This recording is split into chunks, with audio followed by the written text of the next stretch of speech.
Hi there, welcome to No Nonsense Whiskey. My name's Vin PF, and on today's episode we've got something brand new. Now, one of the best things about doing this channel is that occasionally I will get a kind of email from someone in the industry who wants me to review their bottles. I'm not shy about that. I'm a big fan of trying new things, especially if they're kind of, out of my price range or whatnot, but it's a really good way of me bringing new stuff to you that I would otherwise sometimes miss. I can't buy every bottle on the planet. So yeah, occasionally I do take a bottle, but you will have seen on the start of this video, it'll be up here somewhere, up here, it will say whatever paid promotion.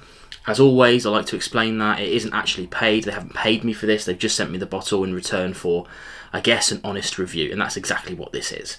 So yeah, these guys sent this over to me. Piccadilly is a brand, and this is an Indian whiskey that should, in theory, be just about out. I'm not sure by the time of release if this is actually out yet, but it should be out this week on things like Master of Malt, but we'll get into that in a little bit. So this right here then, we have a brand new brand. This is the Indri Indian single malt, and as I said earlier, this is a Piccadilly brand. Now they've actually got 3 distilleries over in India. I won't try and kind of massacre the language, but there's 3 different distilleries over there, so we'll be looking at different brands coming out in the future, but this is their inaugural release, and this is the Trini. Down here it says Trini somewhere, I think you can just about see that, Trini, and it's called the 3 wood. Now that's interesting because it's matured in 3 different kinds of wood. We're talking ex-bourbon, ex-red wine, and ex-PX sherry. So we've got a good mix in here. Now it is a no age statement whiskey, but on their website it says that it's been maturing since 2010.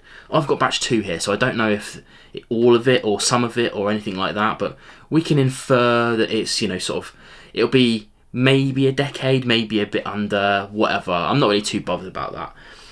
One of the funny things about that is that when I was initially kind of looking through this, I was like, well, that must be added colour then, surely. But no, on the label here we have non-chill filtered, no added colour, 46%.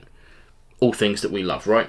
So yeah, basically we've got a kind of well-presented whiskey from the subcontinent, and it's relatively cheap as well. That's the other thing. So when I agreed to do this, I didn't check up on price or anything like that, but now I've seen that it's going to be released at, and it should be around about that £40 mark. So quids in for me, that's exactly the kind of price range that we're looking for. Let's get onto the actual whiskey then, and we'll see what we've got in the glass. We can talk a little bit about colour, but that is a beautiful, beautiful kind of coppery colour. Really enjoy that. And of course, yeah, again, 46% is a really good ABV. Let's get the nose in there and see what we've got. Right, it's quite a sweet whiskey, so if you're not into that, it might be a bit sweet, but it's not overly sweet. I mean, I'm actually a big fan of sweet whiskey, so for me this is right up my street. I'm getting things like golden syrup, lots of brown sugars. There's some tropical fruits, things like bananas, pineapple, that sort of thing. But there's also a back end that's quite tannic. We're talking about kind of like wood, like oak, and kind of almost leathery notes as well. Really nice nose. Let's try on the palate.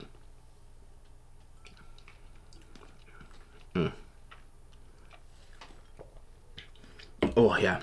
Now for me, this is one of those drams where the nose translates quite nicely to the palate, but it also ramps it up in intensity. So you have a really big hit of those kind of juicy, fruity notes right at the start. And we're talking real juicy, like salivating juice.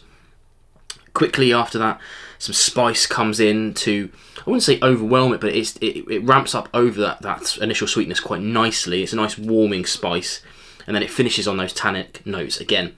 Now the finish is fairly long, actually. It's still going for me now. The sweetness dies off fairly early, and you're left with kind of spicy, oaky flavours that are really quite lovely. And just as a complete package, it's doing it for me. It's doing it for me. Now, as I said, I like a sweet whiskey. If you don't like a sweet whiskey, it might not be for you. But for me, that's just, you can see I've had this, well, really I've had it a few days, to be fair. And I wanted to give it a good going through. Sometimes if I try a whiskey for the first time and I'm not that sure, I will drink a bit out of it and then I'll leave it on the shelf for a while. But I couldn't keep my hands off this thing, and I have to say I'm really gonna go out this one because it's cheap enough for me not to worry about it. And I have to say, oh yeah, fair enough, I got sent this bottle, but I think I might actually buy a replacement for it, because I don't know how much of this is going to be over here. They've got a fairly decent capacity in their distilleries. They've got quite a lot of stills going on there, so I think they're going to be able to bring this over.